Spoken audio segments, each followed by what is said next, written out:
been a while, a couple of months I think, so I do apologise if I repeat anything that I have posted on Instagram or Facebook, because I'm aware that I've not posted on YouTube for a while, and that's because there's been some start of some real deep self-work going on.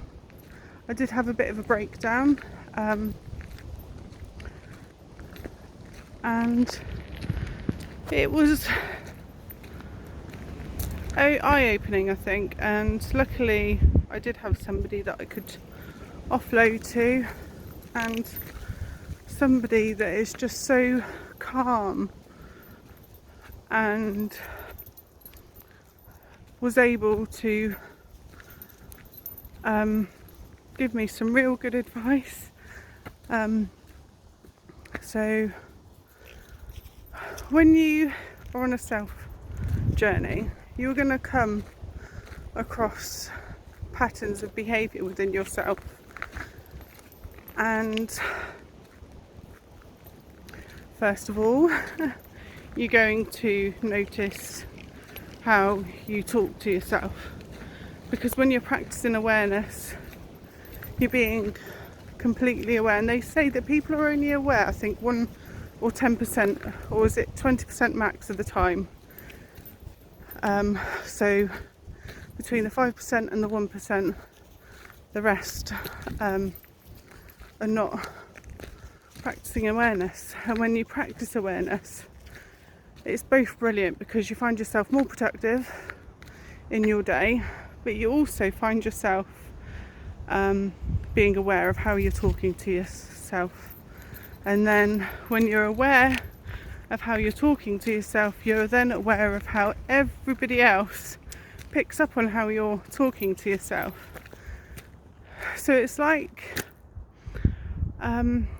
being I'm trying to find the best term or the best analogy, but it's kind of, you're just on a roundabout all the time, because if you weren't aware, to you that's just normal. It's normal how you behave, it's normal how you beat yourself up internally. It's then normal for you to accept that behaviour, and then you act that way around other people by putting yourself down, but you do it in a way that's joking behaviour, because in a way you want it to see as it's normal. And then when you see that's how you're behaving, you then start seeing how people are to themselves around you. So you're noticing your bad habits, and then you're also noticing other people's bad habits. And when I say bad habits, it's not that people are doing anything wrong, it's just that people are unaware of how they're putting themselves down, and people are unaware that they think quite low of themselves, which is quite sad when you start seeing the picture. At the same time, it's a good thing, because when you wake up to how you're being, you've got the opportunity to change. And when I had a bit of a breakdown, and it has happened a couple of times where I've just emotionally just really found myself like crying, to the point where normally I can cry, get off my chest and then move on, but then I found that I've cried and I've really struggled to keep it in, because there's a part of me that's just wanting to release, because I'm acknowledging how I'm feeling or how I've been, whereas before I wasn't acknowledging that. I was just blocking it off, or kind of feeling into it and then putting myself down, seeing myself as silly and needing to just get over it. When you start opening up the doors to how you're behaving and how you're feeling, it's like that there is, and I will say this because there's two people that are kind of helping me at the moment. One of them I really can't wait to work with. Another person we've been talking to each other for quite a while, and he's a very spiritual person, and this is like, so I call it, there's a child inside of you that's been fighting for you for a long time, and we've been blocking that child out, and we've not been wanting to listen to that child because we don't want to accept the pain that we've gone through, or we don't want to acknowledge that pain, because when you've grown up you've dealt with pain but not really dealt with it. You've experienced pain and you've just been in a situation where you've just had to get over it. You've not really been able to sit back and reflect, because you've constantly been in a cycle of beating yourself up. So I've been talking to somebody that is basically, there is a part in you that's a child, and it is our job as the adult to now be nurturing this child and helping this child that has, believe it or not, been helping us, or has been trying to help us for a long time, but we've not given that child space.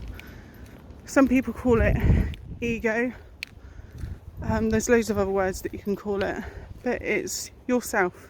It's not somebody that you should run away from. It's not somebody that you should hide from. It's somebody that you should acknowledge, listen to, and nurture, which is why I call it the child. It's the child within that you need to nurture, acknowledge, and release that part of you.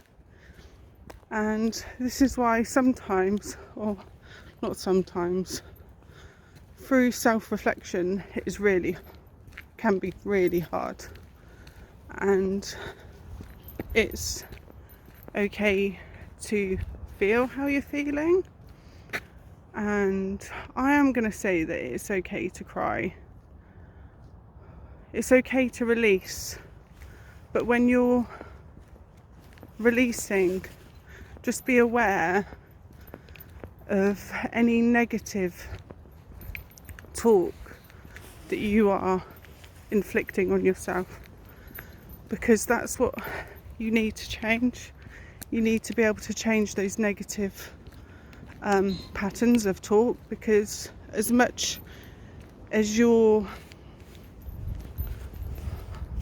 child or the ego, the person, has been trained, because it's been trained to create all of those things where you feel that you're not good enough. So when you're saying to yourself you're not good enough, that's your inner child that once upon a time was told that it was not good enough, and it's reinforcing that behaviour because it's trying to protect you. It's like, hang on a minute, you know, you're not good enough for this, don't attempt it, don't walk towards that, because you're gonna get hurt.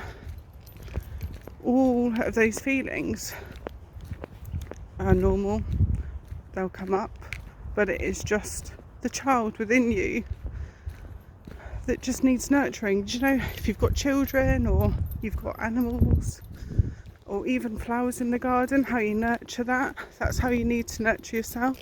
I've been reading a book by Marcus, and you're going to have to excuse me because I'm really not good with names, but I will link his book, and his book's brilliant because he used to be an ex-police officer and he was in the army, and how he explains anxiety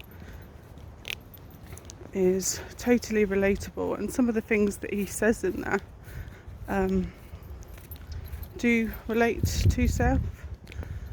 So I'll link that book below. I think it's free on Kindle at the moment. Well, that's good. I've just been given another book by somebody that I'm going to start reading, and I'm actually exciting to read. And I can't remember the name of that book either, but that's okay. Anyway, I just wanted to kind of do a little update more for future, when people are out there and they're starting to be aware that these are the kind of things that will come up and it's normal. But what you need to do is you need to be aware of how you're talking to yourself, or your inner child is talking to yourself, and just nurture that person and work with that person. Now, I'm not a counsellor and I have no grades or anything in that kind of part, but this is what I've picked up and what I have been working towards self improvement, and knowing that these are the kind of things that will come up. But that's it, I'm gonna go. I think I've waffled on for a bit, and I hope you all have a lovely Christmas and a brilliant start to the new year. Bye.